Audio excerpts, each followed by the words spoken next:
Hello, bachcho. Let's read this question. The question says, if x be the arithmetic mean and yz be two geometric mean between any two positive numbers, then y cube plus z cube upon xyz is equal to.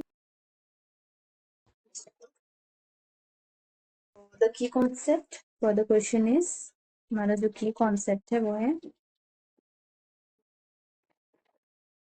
so the first one is arithmetic mean am. So इसका जो हमारा formula होता है, sum of all term upon total number of terms. Total number of terms. Let suppose हमारे पास दो numbers हैं, कोई A and B. सो इसका जो हमारा अर्थमेटिक मीन होगा वो होगा A plus B by 2. And जो हमारा सेकंड की कॉन्सेप्ट यूज होगा वो है general term for GP. General term for GP, where GP is geometric progression. So ये होता है A N is equal to A are to the power, ये a r to the power n minus 1. So where a is first term, a हमारा है first term and r is common ratio. So यहाँ पे हमें जो GP मिलेगा वो इस फॉर्म में मिलेगा. हमारा जीपी इसका इस फॉर्म में मिलेगा ए r square dot dot dot to the nth term, A R power n minus 1. So now let's solve the question. So हमारा क्वेश्चन में गिवन है, it's given that x is arithmetic mean of two positive numbers a and b, the arithmetic mean, and yz is geometric mean between two positive numbers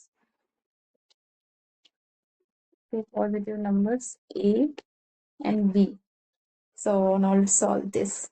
So यहाँ पे हमें जो arithmetic mean x क्या हो जाएगा, x is equal to a plus B by 2. इसे मान लेते हैं इक्वेशन 1. ये हमारा अर्थमेटिक मीन हो गया. एंड जो हमारा ज्योमेट्रिक मीन ज्योमेट्रिक प्रोग्रेशन का जो हमारा सीरीज बनेगा वो क्या बन जाएगा, a comma y comma z comma b. ये हमें क्वेश्चन में गिवन है.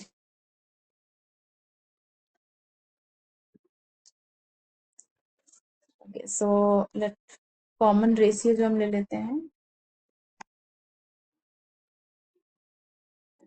कॉमन रेशियो r मान लेते हैं. सो यहाँ से हमें क्या मिल जाएगा, b की वैल्यू क्या हो जाएगी, b हमारा क्या है, फोर्थ टर्म है. सो अभी हमने फॉर्मूला देखा था a are to the power n minus 1. So यहाँ हमें मिल जाएगा a r cube 4 minus 1 3. And यहाँ से हम r की वैल्यू निकाल लेते हैं. ये हो जाएगा b by a to the power 1 by 3. इसे हम लोग इक्वेशन 2 मान लेते हैं. अब यहाँ से हम लोग y और z की वैल्यू निकाल लेते हैं. ये हमारा क्या है, y सेकेंड टर्म है. सो y क्या हो जाएगा, ए आर. हमने r की वैल्यू निकाली हुई है, b by a to the power 1 by 3. So ये क्या हो जाएगी, a into b by a to the power 1 by 3. And z क्या हो जाएगा, z हमारा थर्ड टर्म है. सो ये हो जाएगा ए आर स्क्वायर, तो a into b upon a to the power 2 by 3. And हमें फाइंड क्या करना है, टू फाइंड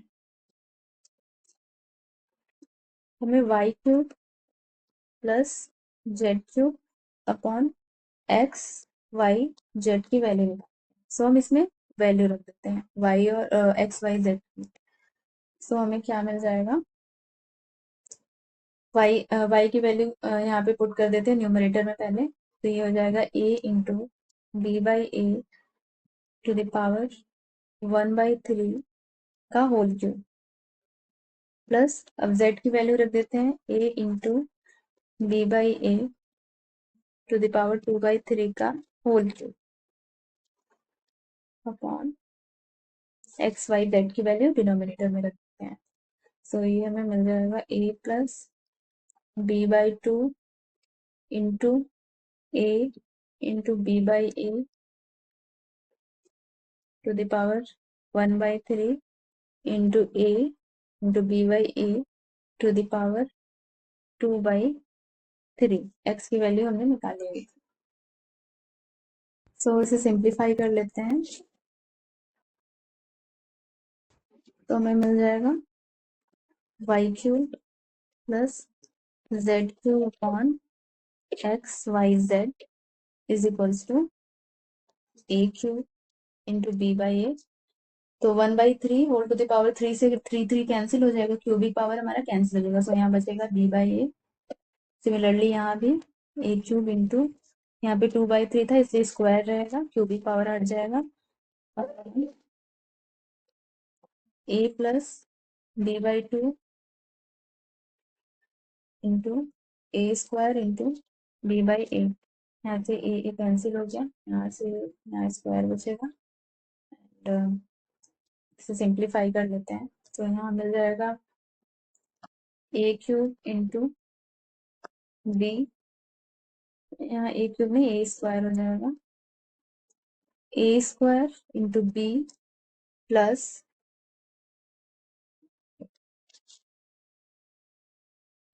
यहाँ पे स्क्वायर होगा, माय मिस्टेक। सो यहाँ पे हमें क्या मिलेगा, यहाँ पे हो जाएगा a² a³ से कैंसिल होगा, सो यहाँ पे b² बचेगा upon a plus b/2 into ab। तो यहाँ से ए बी कॉमन कर लेंगे तो बचेगा a प्लस b, ये 2 हमारा यहाँ न्यूमरेटर में चला जाएगा इंटू ए बी। सो ये पूरा टर्म हमारा कैंसिल आउट हो जाएगा ए बी से। तो फाइनली यहाँ पे हमें मिल गया y³ plus z³ upon xyz is equal to 2।